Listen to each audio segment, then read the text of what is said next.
Hi, everybody. This is Jay Epstein with Broward Drupal, and this is the third installment from the Florida group in this new Zoom channel, going through and basically showcasing each group throughout the state to make presentations like they normally would at their own groups, but now we're broadcasting these things out in the cloud.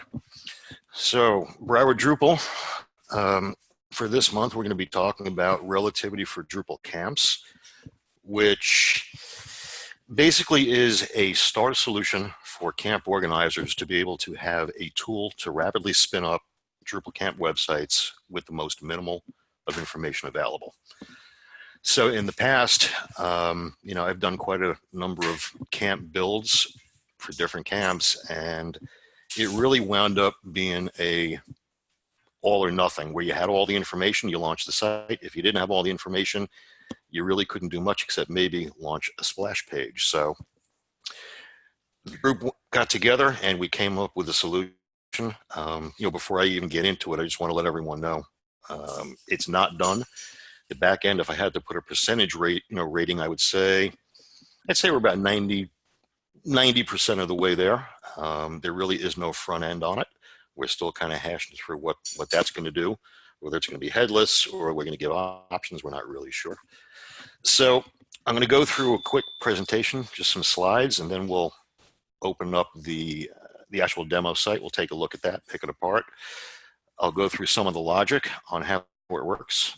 We'll take a look at a couple of views, and then if there's questions at the end, I'll be more than happy to field those.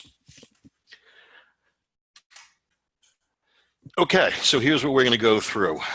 We're going to actually go through a couple of introductions, myself and Hector, who've been running the Broward Meetup group for 9 years. We're going to do a high-level intro into data modeling and relativity, which are basically two phrases that you don't really hear to be synonymous with Drupal. We're going to go through the back end, like I said. We're going to get a little bit more in depth while we're looking at the demo site, talking about tokens, machine names, and auto labeling. We'll go through views, and not just views, but we're going to get a little bit deeper into directional views, up and down views, and we'll get to that. And then we'll go to the question side. So I'm Jay. I've been in IT quite a number of years. Originally, back in the day, I started off in mainframes, AS400s, Unix, HP, that type of thing. I got out of that and wound up in a 14-year career in aerospace electronics in distribution as an IT director. Within that time, I wound up branching out into multimedia, a little bit of design work, a bunch of animation things, when Flash was actually a big thing. Within that same time frame, I got very heavy into software development lifecycle, data modeling and relational design, which is kind of where Relativity was born from, and we'll get into that more. And I've been the co-organizer of Broward Drupal for 9 years. Also on the call with us is Hector. He's a technical account manager at Acquia, and he's got quite a little resume here, as you can see: application developer, sales engineer, quality assurance at Motorola, engineer at Nortel, software developer at Siemens, co-op at NASA. So he's been around the block as well. The two of us have. And he also, 9 years, the two of us, we kind of sat down one day, started this thing up, and we've been here ever since. So we're approaching 10 years together running Broward Drupal. So, like I mentioned, Relativity brings in software development concepts into a data modeling procedure when building Drupal. And that may sound complicated to some that really aren't versed in those terms. However, here's what it comes down to. Relativity is basically a set of practices, processes and practices. It's a roadmap, and as long as you follow the rules, you always will know the outcome. There will be no guessing, there'll be no surprises, things like that. So one of the basic concepts of relativity is very different from traditional Drupal. Instead of a node being related to a taxonomy term or other nodes, a content type is related to another content type or other content types. So we're actually looking at another dimension or level above what I would guess most people are actually taught, when they first get into Drupal. Relativity basically is about utilizing anything and everything that Drupal core provides with the smallest number of contributed modules possible. Another way to look at that is the more code, the bigger the footprint, and the more intersections when Drupal is trying to draw a page. So, in the years that I've been doing this, I kind of got this to a point where I can use 8 modules only, including Drupal core, and I can pretty much build anything as far as the data model goes, regardless of how complex, how deep. It just works, and it's part of the process. It's part of the thought process, where instead of going by, hey, there's a module for that, let's go ahead and load a new module, you completely remove that concept from your thought, and you just go through with the build using Drupal core and this small set of modules, which I will show you in a second. So as I said, it brings concepts of software development, relational data design, if you will, such as one-to-one, one-to-many, many-to-many, etc. And one quick example that we're going to be talking about tonight is a Drupal camp. One camp has many camp days. So there is your first relational data join, even before we've actually got to the site. And this is one of the biggest, I would say, rules or cornerstones, pillars, foundations of relativity, is that there is 0 custom code. And I know the developer, concentric minded people, they're all about, let's create a custom module, when they run into a problem or they run into a situation. Relativity, the rules of relativity basically say, no, if you have to even think about creating something custom, you actually have not followed the developer's roadmap of relativity. So in general, relativity is based on components. And I mean, the word component can spin off into its whole other presentation or series of presentations. However, the basic idea is one thing exists because it is comprised of several others. So in a couple of screens earlier, I say, one camp has many camp days. That's actually a component, a description of a component. The camp exists, and it happens to be comprised of several days. So that's an example of what that statement means. But the biggest part and the most important part about using components is that a component may exist in one relationship at one time, but it also can exist in other relationships at other times in different spots in the site. So here's an example. We may have an instructor, in one relationship, but then that instructor becomes part of a group of instructors, meaning so that piece of content can be reused. It's just depending on what the relationship is calling for and what the page output is calling for. So this is the magic formula that I've been using for years. Drupal core, admin toolbar, ctools, token, path auto, inline entity form, block visibility groups, conditional fields, and field group. And this recipe, if you will, has actually built some pretty big sites. For state colleges, 21 department sites using share config. It's built hotel data models with independent, basically mini sites, using the group module. This is it. And if you notice, there's no paragraphs, there's none of that. The idea that I try and stay close to with the software development concept is that the only reason I'm ever going to load a module is because it's going to improve the back-end user experience of handling data.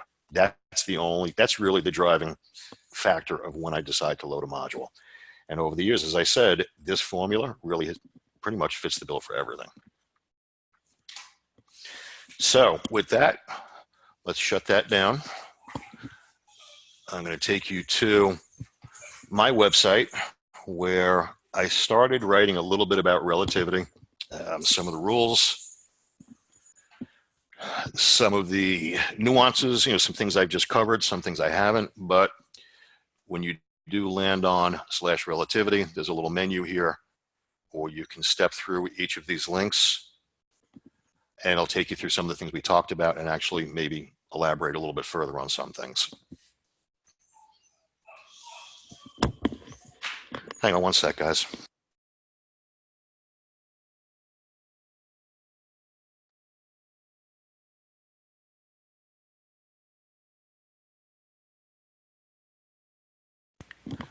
All right, guys, I'm back. Before I actually go into the actual online portion of this, is there anything that you guys want me to answer, based on what I just talked about, or should I go ahead and kind of jump right into this part of the demo?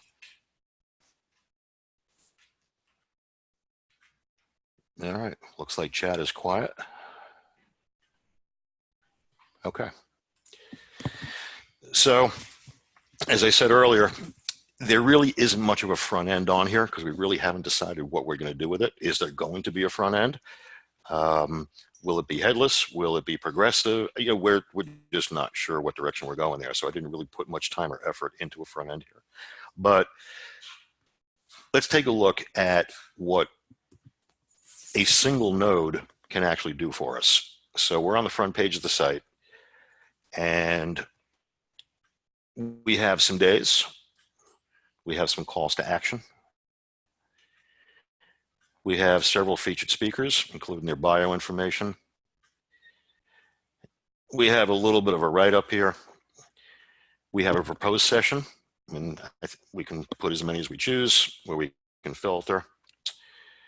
We actually have some approved sessions, which actually will build the schedule, and they span multiple days in multiple time slots. And if we take a look at this guy, training, introduction to Drupal 8 module development, which is being taught by Mike in room 177, 9 till 3. We're also going to start seeing that there's a repeat performance of Mike on Sunday doing the same thing in a different room, in a different time slot, which is something that's been pretty tough to do in older versions, of the camp builds, where we have a session that can run multiple times in different places with different time slots. So the thing to keep in mind is when I mentioned the word components, what we're looking at here is a single component, and it is the camp. So the camp is a single content type, which in this case is node 1. It's the front page.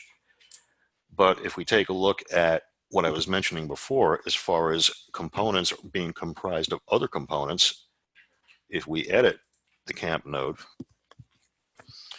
we have two things. And I split this up basically into a before and an after. So the reason that I did that is because a camp organizer, we'll do a pretend. Let's make believe our Drupal camp ended last week, and we want to tell the world that we know for a fact next year's camp is going to be on a specific day. That's something that really wasn't possible to do, unless you could put up a splash page, you could do stuff like that. But if you wanted to stay within the same piece of software and manage that content and be able to kind of layer information as it became available, it was, believe it or not, it was actually kind of tough to do. So if you take a look at what's going on here, we're in the Florida Drupal camp, and we have a description and camp days, because that's the only mandatory information that I need to launch this site. If that's all I have available, at very least, I can have a logo, I can have the dates, a little description, and then as more things become available, we can make those, we can surface those as they come in, which is why these things are actually in this div for this field group, and not down here for the scheduled items, which would include the schedule. So obviously, if it's a multi-day event, we need to be able to have days. And a camp day is really a very, very simple thing. If I wanted to add a new one, just give me the date. That's all the system's going to look for. As far as a header image, pretty self-explanatory. I don't even have one in here. We do have the location. Florida Technical College. And if we edit this node, if you notice, I'm still on the Florida Drupal Camp node. I'm not leaving this node, so everything occurs in this one UI. That's the component concept here. So here's our title, mapped address. We have the body. If we wanted to add more fields to this location or venue content type, we certainly can do that, and they would display here as well. We also have the featured speakers. In previous versions of this build, this was a bunch more complex because they were actually user accounts. In this case, they're not. So if I did want to add a brand new featured speaker, pretty simple. Name, image, Twitter link, bio. That's all the system's really looking for. Time slots. So this one gets a little more in depth, but I've loaded a bunch of things in here. But if you notice what the title is doing here, it's actually saying Friday, February 21st, 2020. It's also displaying training and then the start time and the end time. So there's some complexity going on here, but the important thing to keep in mind is that we're basically presetting the system to be able to build a schedule even though we haven't applied anything into these time slots. That's going to come later when we have improved sessions. And I'll show you what I mean. So we'll just edit one really quick. So each time slot is pretty simple. What type of time slot is it? And I loaded some values in here. We can have as many as we choose, but I think this should fit the bill pretty well. What day is it? And that's the biggie. So this was a mandatory value when setting up the camp because we do have valid camp days in the data model. Now I can apply these time slots to a valid camp day. And then very simply, start time, end time. And it's infinite. You could have as many of these things as you choose. Sponsors. In earlier builds, the sponsors were all equally as difficult as the featured speakers because they also wound up being user accounts. In this system, they're not. There are no user accounts. And I'll take you through some of that stuff. Just field-driven stuff, like I showed you before with the featured speakers. And calls to action. In this case, I have to submit your session, become a sponsor. So going back out, that is basically everything that we're seeing here. But I'm going to use the word component again. And because if we visualize what Drupal is doing when it's drawing this whole page, it is taking a look at the camp node 1, the front page, and it's saying, okay, Jay created entity references out to all of these different things. Each one of those components has its own data relationships. And based on what the block visibility groups are for the front page reaction, this is what I have to output to the page. But each one of these views, the featured speaker view, the camp days view, the calls to action, the proposed sessions, the approved schedule, which I'm going to go back into the backend and show you this part, all of the related data for the session, the sponsors, all of its data, and the location are actually all being called in separate views using one common contextual filter, which would be the node ID of this camp node. And that's the speed and the reason that I use components, because we're looking at one entity, one component that's comprised of many different things, but each one of these little views are doing its own job, all using that same common node ID value of the camp. So let's go back in and let's take a look at our second field group, which is schedule items. So there's some logic and backend rules behind the system on how things can display here. And I'll give you just two, actually one that's really important. If I wanted to add a new schedule item, the first thing I have to do is select a time slot. And if you take a look at what's going on here, it's basically a combination of the camp day, which is nothing more than a date. It is what type, which I showed you before up in the time slot, and the start time and end time. this session dropdown, there's, I believe, about 7 or 8 different sessions in there. Most of them, are kind of sitting there waiting to be curated or moderated, accepted, if you whatever those things are. But it's only showing me things that have passed through moderation because a system admin has come in and actually approved that session. And this display is actually being done by a thing called an entity reference view. So I don't know if you guys are familiar with that, but it's something that I use pretty extensively, and I'll show you when we get into the view section how this works. Other than that, all we need to know is, where is this happening? So if we cancel this, and we'll just edit one that's already there. So on Saturday, the 22nd, we have a session occurring at 4:30 to 5 o'clock. It's contributing to Drupal, and it's going to occur in room 172. And that's basically how these two things work together as a before the camp, and all of the setup of the things that you need that need to be available to be inherited by the things that are going to happen here. And there's your component concept. So the camp is one component that has many other components, but if you break it down and get a little bit more dimensional, the pre-camp setup is actually its own component that has to exist before the schedule component can be built, because we need those camp days, we need those time slots, et cetera, et cetera. Okay, I'm going to stop right there. I'm going to kind of leave the screen here. Open up the chat window. Is there anything, any questions, thoughts? Yeah, I have a general question. Sure. If whenever you are coming up with the way the relationships work with each other, how do you determine what the structure is like? What's the highest level, the lower levels? Are there some methodology for kind of figuring that out? It's a good question. It's an excellent question. And the simple answer is that I talk through it.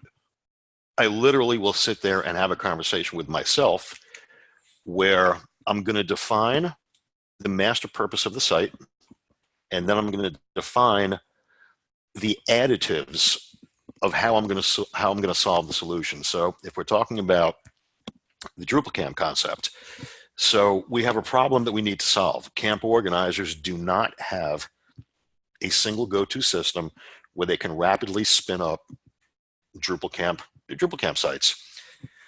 Once we determine what the problem is, then we can take an inventory of things that a Drupal camp really is. So a good way to do that would be if we come here and let's just take a look at the content types. Here, I'll actually open that up so you guys can see it. So we have an audience, call to action, camp day, featured speaker, a location or room, a schedule item, a session, sponsor type, static page, time slot type, track, and a web form. That's really it. To some, it may look like a pretty long list, but it's actually not. It's actually a pretty well-formed list based on the use case, because I do need all of these things to make that happen. I don't know if, you guys should be able to see that. I'm actually highlighting the camp content type. Yeah, we can see it. Okay, good. So all of these things, basically, in my mind, when I'm thinking through this and I'm having that conversation with myself, all of these other things that are not highlighted are going to very clearly help me define the camp. So now some of these live in their own little relationships. As an example, I have one here called room. Well, that doesn't really come into play until we're dealing with a schedule item, which is actually that the second field group on the camp, where when I'm building the approved schedule, that's when I need to call the room. But I've done other builds where I actually had the room as a component of the location. So it really depends on the build. I may wind up doing another event site where things are done a little bit differently. There's things that I take into account. how big is the site? How much does it have to scale? Are there archives involved, where we need to be able to store this stuff, for later display? Things like that. So there's no one size fits all method, but if you talk through it and you document what the master purpose is, in this case, the camp, it kind of makes things easy to kind of to define these things that will help you define the camp. And then it just becomes a matter of how you build the components. Which of these content types exist in which component or display. Does that make sense? I know that can spin off into a whole other huge concept and conversation, on how I do that, when I do that. I will throw this in, and for those that know Drupal, even a little bit, that have played around with views, when you're dealing with views and you're dealing with relationships of data, views is already basically telling you that there's two ways to do a relationship. You got an up way and you got a down way. And, if you build relationships and views, this will be pretty near and dear to you. Content referenced from and content using. And I'll go into a couple of views and I'll show you what that actually means. But basically, you can choose to build a relationship going down or going up, and it really depends which base table that view is looking at. So I'll tell you what, that's actually a good thing to take a look at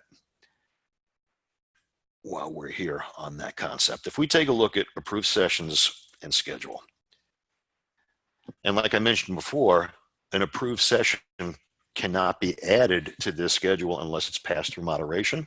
Otherwise, it would never show up here. But we have some pretty good filtering. It's pulling up the audience, track, what type of session is it, and what camp day does that occur. This stuff is pre-grouped, by camp day, sorted by those time slots. So if we take a look at this view, which is by far the biggest view that you can see on the site, for people that are not from the software development lifecycle side of things, from the relational data building side of things, seeing something like this may frighten them. Look at all of these relationships that Jay has put into this one view to build that schedule. But I go in a little bit extra in describing what this stuff is and what it's doing. So the big part to keep in mind is I'm not actually looking at sessions here. I'm looking at the schedule item, which is the content type. That's the component that holds the information that builds that schedule. So it's not just the session, it's also the time slot, which is also a component of the camp day. So that's an example of where all of these things kind of relate to each other. So this table that I'm looking at is the schedule item node. So from here, SITE is the machine name that I use for schedule item. And then we have camp, which is the machine name of the actual camp itself. And then we have schedule item looking down to time slot, which is TSLO. And I use a 4-character naming convention, which is basically what software guys would consider the data dictionary, where I'm controlling in the back end what the system is looking for and what it's called, but what it's labeled on, on the actual node edit and add, that could be something completely different. So what I mean by that is TSLO to me in the back end actually is time slot to the content editor, like we looked at before. And this is a good example of directional relationships. From the schedule item, I'm looking up to the camp because I want to filter this whole display on the node ID of the camp. So it's only one contextual filter. But I want to make the data available to me, not only from the schedule item, which I'm already in that base table, but I want to be able to look at the time slots. I want to be able to look at the time slot types, which is what this guy is here. But I'm using the relationship where I started. So schedule item down to time slot, but now I'm calling another relationship from this relationship above it, which will take me down to the time slot type. That's going to let me filter whether it's a birds of a feather session or a registration or whatever those different types are. The same thing holds true here where I'm doing a schedule item down to time slot, but from time slot, I'm going down one more layer to the camp day. And actually, let me kind of do a flip back and forth here. So these are relationships that using relationships? Exactly. Yep. It's actually directional relationships. So starting from the base table or the content type of schedule item, I'm creating relationships going up to the camp so I can filter this display only on a specific node. In this case, I only want to look at node 1. So here it is. I'm looking at node 1, which is the camp node. And because I filtered this display, it's showing me all of the schedule items and all of that related content based on the camp node of number 1. And that's happening because I'm doing all of these relationships starting from the schedule item and either going up or going down. And like I mentioned before, the down version would be content referenced from. Let's make believe I was going to add a new one. See, content referenced from. That's going to be one option when you're creating a relationship in views. Or if we go down a little bit further, we're going to start seeing content using. That's going to be the up.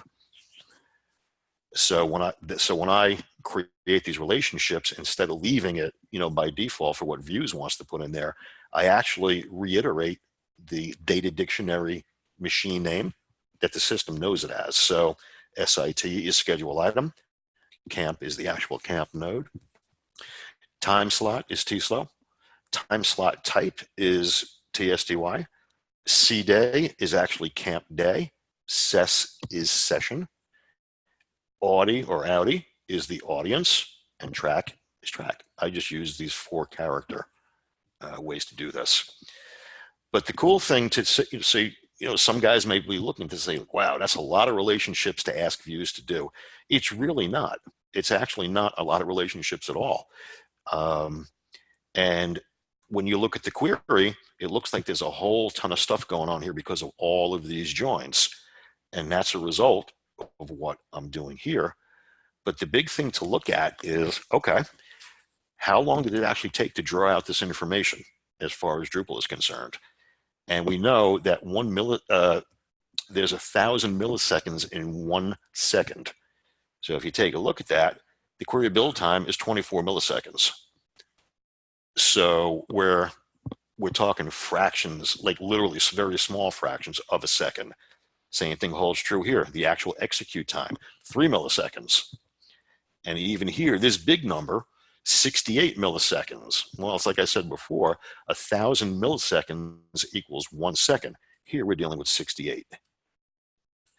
So if people are looking for speed of data, especially deep relational data, with a somewhat in-depth query here, which really it isn't, but for those that really haven't built Relativity or haven't really taken views to this level, it may seem complex, but it's a concept of learning it's really the concept of learning the concept, which is I'm building these views based on the components that I've created.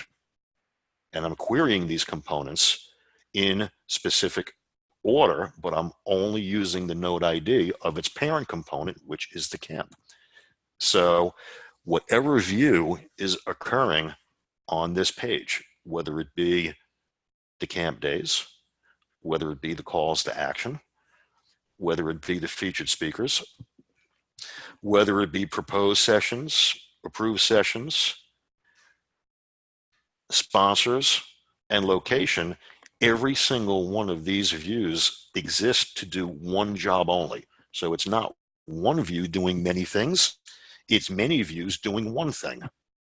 And that might be a tough one to kind of wrap your head around if you don't understand the concept of components, but that's the end result of what components will let you do. Each one of these views has a single job. So I want to see the location for camp node number 1. I want to see the approved sponsors that have made it through moderation for camp node number 1. I want to see the approved sessions that are wrapped by the schedule items for camp node number 1. I want to see the proposed sessions that have been put into the system that have not passed through moderation and been approved yet for camp node number 1, et cetera, et cetera, et cetera.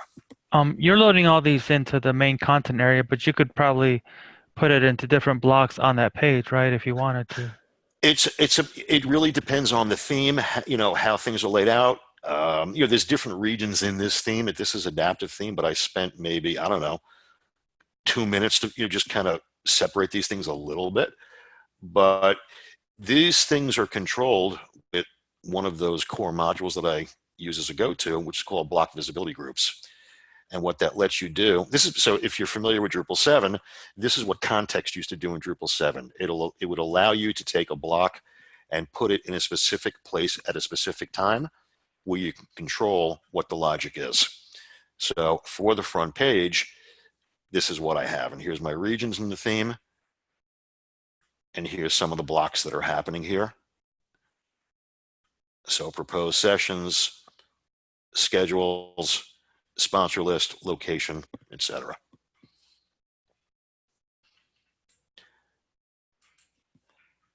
Any other questions, guys, while I'm here? If you could go back to that main view you were showing us before. The schedule, yeah. The actual view. Mm-hmm. When you start to create this, is there a pattern that you use? Because I assume that you have your you've defined your relationships before you start this, but do you create the fields first, or do you create like each field corresponding relationship, or what's your pattern for walking through your relationships and then creating this view from a general perspective? Okay, that's an excellent question. Actually, no one's ever asked me that, so I'm glad you did. So to me, a view is nothing more than the result of the components that I have already built here. It's basically a before and after thought process. So when I was going through and creating this node UI, and I knew that this camp had a relationship to camp days by using an entity reference. I knew that the camp had a relationship to featured speakers and location, and all of these other things happening here. And I knew that the time slots had a relationship to its parent day. It also had some fields on. In other words, as I'm building this architecture, views in my mind are already set to go, because it's not a two-step process. And I think this is something that needs to be taught very clearly, whether it be new people coming in or people that want to really get more in depth with what views can do, is that it's not a two-step process.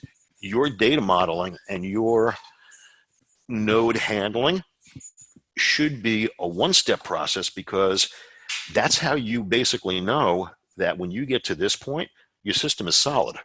This should not become a separate exercise. Ooh, I have to create a view. I'm not sure where to start. I don't really know which fields I want. This literally should become an automatic because of what's going on here. And I know that's a tough thing to try and wrap your head around if you haven't done it and you haven't been exposed to it.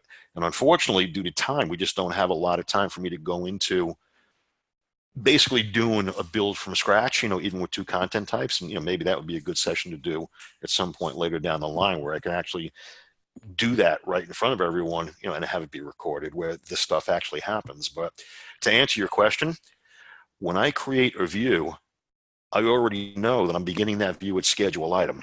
And when as most people know, when you create a view, the only thing that you get by default is the title. But I already know what these relationships are, because A, I have them documented with a data dictionary, and that would be point one. Point two is, in my mind, I can actually visualize what this view has to do to give me this return when I filter it with the correct node ID. So without getting too deep in the weeds, the best way for me to answer your question directly is views and data modeling are one step together. I never ever think of a view as something secondary. Does that make sense? Yeah, it does. I was just asking as a general, what pattern do you follow? And you kind of described that. So that's all. You answered my question. Okay, cool. Yeah, it's the pattern, literally, is there a specific order? That answer is going to be a definite yes. And usually the specific order of things will come out to what the designer is speccing on the actual visual or layout. So there are times where I'll actually put twig inside of a view, inside of a custom field to do things specifically. But for what I'm showing you here, there is none of that. There is no twig inside these views. This is nothing more than the result of good old-fashioned calling some fields, applying the fields to the relationships that I've already set up, making sure it's only filtering on one node ID, which in this case is the camp node, and magically we get this with this kind of speed. Now, I will say one other thing, which I didn't really talk about, and that is I don't use taxonomy ever. If I did use taxonomy and was relying on that, this query would become infinitely more complex, longer, with quite a bit more relationships going on here. So I choose to stay away from taxonomy. And when I showed you my list of content types, there was one in here called sponsor type, and there was another one in here called time slot type. So, other developers would probably say, oh, that's a perfect, use case for a taxonomy term or something like that. I choose to do it with nodes. Here's reason number one. And the main idea is this. Taxonomy is a fieldable entity the same way a node is, right? So if I already have field control, do I really need taxonomy, which opens up a whole new layer of permissions, a whole new layer of views, a whole new layer of relationships and views potentially? My answer would be no. It's not necessary at all when I could do all of that stuff with a node and not bring in those 3 additional layers of logic, page speed, query speed, site weight, footprint size, etc. So, and I brought that up not in direct answer to your question, but it all comes into play at the same time. If there were taxonomy in here, this would wind up kind of being something very different, potentially. Yeah, that helps. Yep.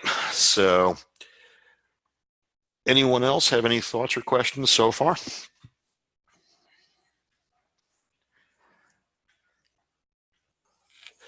Okay. While I'm in the view, I just want to bring this up because this is a big one, and I don't know if people really pay much attention to what views actually can do for you, but I can, while I'm here, kind of give you some things that I always will do. Caching, every time I create a view, regardless of whether it's going to show me one node or it's going to show me 1,000 nodes, it doesn't matter what the data return is, I will always cache the view for 1 minute. Now, as we go through the build, this may wind up changing, but what I'm attempting to do here is visualize in my mind, okay, can this data be that volatile where it has to be refreshed earlier than 1 minute? Probably not. So what I'm trying to do is save the speed of Drupal on the bootstrap process, the actual drawing of the page, and also kind of help the front end out a little bit by massaging this data using this one little setting. And for those that have dealt with troubleshooting sites, especially views, especially sites that may not have been architected all that well, even just this one little step really winds up becoming a lifesaver. It could really do some good.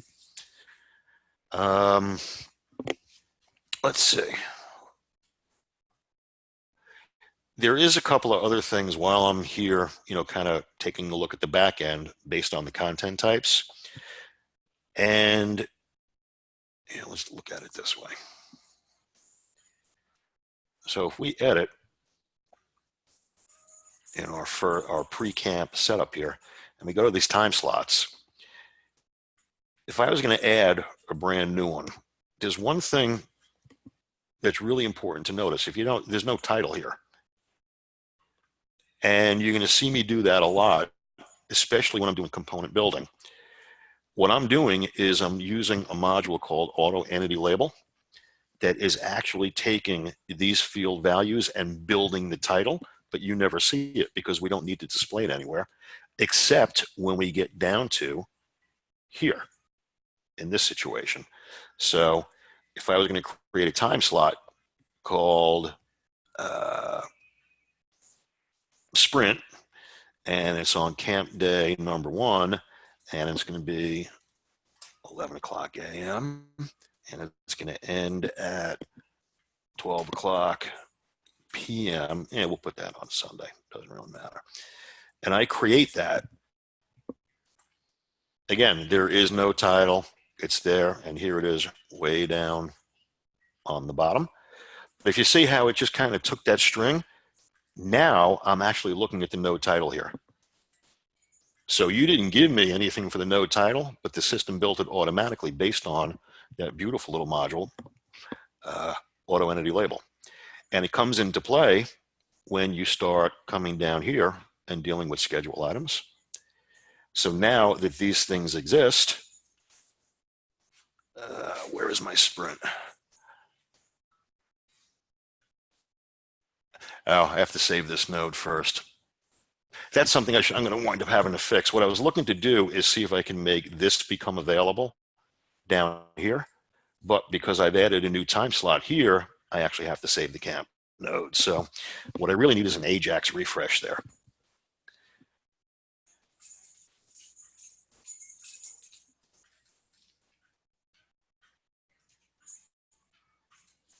Now I should be able to get that sprint. There it is, right there. So that's an example of using the auto label, which is comprised of tokens, database placeholders, that will let me build out these strings without anyone having to do any typing or anything like that. Make sense so far? Or am I going a little bit too quick with that? That's good. Okay. All right, so let's take a look at, while we're here in content types, let's take a look at time slot. And we'll take a look at an example of what something would look like when you're building a custom string. And I'll make it even more visual, where let's make believe I was going to create a time slot all by itself out of the data model. And there it is. There is no title. It's the same things that I showed you in that node UI, because I'm asking the auto entity label module to automatically generate the label and hide the label field. But to do that, I need to pass values from these tokens to create that title string, which is going to be from time slot to the camp day, which is the entity reference. And then we got the time slot to the time slot type. So this would be, as an example, this token here would be 2/21/2020. This one here would be sprint. This one here would be 9 a.m. and this one would be 12 p.m. So that's an example of what that module can do for you. That will give you these really pretty simple drop downs where no one has to worry about typing anything. It just becomes available to you. What else can we show you? Let's take a look at the camp really quick. And we'll take a look at the managed fields. And I mentioned relativity namespacing or machine names. And here's a good example of what I do and how I do it, which will kind of spill into that views conversation we had before about, the order and, what's the mindset. So the camp node, where all of these relationships happen here, if you notice, it's always going to be prefaced with camp because that's the machine name of the camp content type. So here, my first relationship is for the call to action. So machine name camp is going to relate to machine name CTAC, and underscore ref is how I identify what the field is in the back end. So clearly reading left to right, field, camp, call to action, reference. And the same thing for the one below it.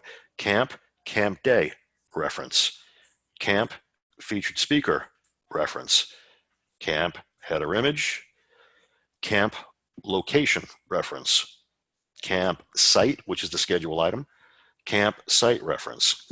So this is how I'm actually making that node UI happen, just with single individual entity references, which lets me create what we looked at before, which are these. These are the actual entity references. So in the early part of the presentation where I had said, you know, Drupal is mostly known using taxonomy, where I want to relate a piece of content to a term, or I want to relate a node to a bunch of other nodes. What Relativity is designed to do is actually relate content types to content types, and that's what creates the components. But these entity reference fields and the machine names are controlling what the relationship is and what it calls. Then the end result of that are the views. So that's a little bit more of a visual, Hector, on what you would ask before. You know, what's the mindset, what's the strategy? This actually is the mindset and the strategy, where these entity references are created and how they're called. So when I do get to a view, I'll show you something kind of cool. And actually, we can do it in the same view that we were playing with approved sessions and schedule. So because I'm namespacing all of these things, right, I have set up relationships into different types of content, different components here. We have a relationship to the camp, we have it to the time slot type, to the camp day, to the sessions, audience, and tracks, right? So this one view, or that one the schedule item, has direct relationships up and down to every other piece throughout the system. But if I wanted to add a brand new field in here that doesn't exist, okay, watch what this is going to let you do. Option number one, which I think most people kind of freak out over, is where like, oh my God, I got to go scroll through this list and I got to find that field, which can be pretty cumbersome depending on how big that data model gets. There could be hundreds and hundreds and hundreds of fields in here. But if you follow the data dictionary and the rules of relativity, let's say I wanted to pull something from the camp relationship. Now I just views has automatically been tamed. I'm only looking at field values that are stored in the database that are contained on the camp content type. If I wanted to call something from, let's say, the session, now I'm looking at database values stored that only are prefixed with ses, with the machine name, which stands for session. I'm already in the schedule item base table, so let's say I wanted to see something from the time slot. I can do tslow. And now I'm looking at database values only from tslow. So that's where the power comes into play of really fully understanding how you build the components and how valuable this machine name concept really is, because Drupal by default basically doesn't give you much control over it. It's just going to, as you type, it's going to start going until it runs out of space. That's why I kind of intercept it before that even happens. When I create that content type, the machine name goes right in there. All fields contained on that content type, all are prefaced with the base table that it's in, and then the field name. So, for example, tslow, in this case, this would be tslow _ cday _ ref. So visually, I'm actually knowing what I'm looking at because I know where these things start and where they end. And the reason I was able to pull all of that stuff up is because I have these relationships already called here. So I can even pull something down from, let's see, what's a good one? Well, there's really not much here. It's only a title. Yeah, I'm going to leave it at that. So did that help a little bit, Hector, in kind of understanding what that view does, how to approach it? The view, like I said, the view is literally the end result of your data model. They are one. Yeah, it helped because when you go back and describe the same context from what we've already learned, it's almost like going back and in a circle and kind of reviewing, Hmm. and that helped for Okay, sure. good, good. And trust me, this took me a while. I mean, because I started in Drupal 6, very early on. Um, I cut my teeth using taxonomy just like everybody else, and I got burned by it. When I came up with the relativity concept, it made site builds literally go 75% quicker. They were 100% more stable. They just didn't blow up and didn't break because I wasn't using an enormous amount of modules. Um, it's really a good way to approach site building because, like I said, we're treating Drupal completely differently from what traditional Drupal builds really, wind up being treated as. It's a totally different thing. So, with that, I mean, I could go deeper. I can, do all kinds of, cool stuff here, but I think for the first session, that might be a good stopping point. Just as a quick, recap, what the Broward Group is really trying to do is basically put out a tool that is available to the community, so all camp organizers have a tool where they can rapidly spin stuff up, even with the most limited information. And the big thing is, we'd love to see all camp organizers use the same piece of software, so everyone's on the same playing field. Whatever the front end is going to wind up evolving to, that awaits to be seen. But this was Broward Drupal's, first attempt to put something out to the community, whether it's going to be an install profile, even that's still up in the air as well. So that's what I got, guys.